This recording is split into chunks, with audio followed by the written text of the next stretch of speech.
6 இயர்ஸ்க்கு முன்னால் இருக்கும், 5 to 6 இயர்ஸ்க்கு முன்னால் பார்த்தீங்கன்னா தெலுங்கு இண்டஸ்ட்ரியில் வந்து ரவி தேஜான்னு ஒரு நடிகர் இருக்கார். அவரோட பிரதர் வந்து ட்ரக் டிராஃபிக்கிங் பண்ணிகிட்டே மாட்டிக்கினார். புரியுதுங்களா? அவர் மாட்டிருக்காரு. இப்போ ரீசெண்டாக ஒரு 2 இயர்ஸ்க்கு முன்னால் பார்த்தீங்கன்னா ஷாருக் கானோட சன் இருக்கார்ல, அவர் வந்து ஒரு பர்த்டே பார்ட்டியில் இன்னும் வந்து அந்த ட்ரக் இதில் வந்து அரெஸ்ட் பண்ணாங்க. அதுக்கப்புறமா லாஸ்ட்டாக வந்து இல்லைன்னு சொல்லி சொன்னாங்க. அது வேறு மாதிரி ஆகிடுச்சுன்னு வச்சுக்கோங்க. இந்த மாதிரி நிறைய பேர் மாட்டியிருக்காங்க. ஒரு 3-4 இயர்ஸ்க்கு முன்னால் பார்த்திங்கன்னா நம்ம குஷ்பு அவங்க படத்துலலாம் நடிப்பாங்களா, அவங்க பேர் நிக்கி கல்ராணி. அவங்களுடைய சிஸ்டர் சஞ்சனா கல்ராணி இருக்காங்களே, அவங்க வந்து பெங்களூரில் வந்து ட்ரக் யூஸ் பண்ணாங்க அப்படின்னு சொல்லிட்டு அவங்க மாட்டினாங்க. இது தொடர்ந்து நடக்கக்கூடிய இப்போ சமீபத்தில் வேற ஒருத்தங்க கூட பெங்களூரில் மாட்டினாங்க. இந்த ட்ரக் யூசேஜ்ன்றது இந்த ஹை ப்ரொஃபைலில் இருக்கவங்க யூஸ் பண்ணுறாங்க. இதை தடுக்கணும் அப்படின்னு பார்த்தீங்கன்னா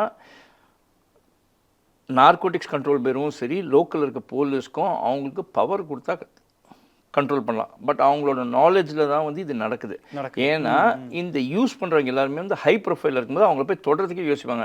நீங்கள் சீட் பெல்ட் இல்லாமல் ஹெல்மெட் இல்லாமல் போனீங்கன்னா சாதாரண ஆளை பிடிச்சிடுவாங்க போலீஸ். பெரிய லெவலில் ஆளுங்களை பிடிக்கும்போது ஏன் யோசிப்பாங்கன்னா, அவங்க பிடிச்சா தேவையில்லாமல் எதுனா இஷ்யூ ஆகிடுமோ அப்படின்ற ஒரு பயம். அது கவர்மெண்ட் சப்போர்ட் பண்ணிச்சா அந்த மாதிரி இருக்காது.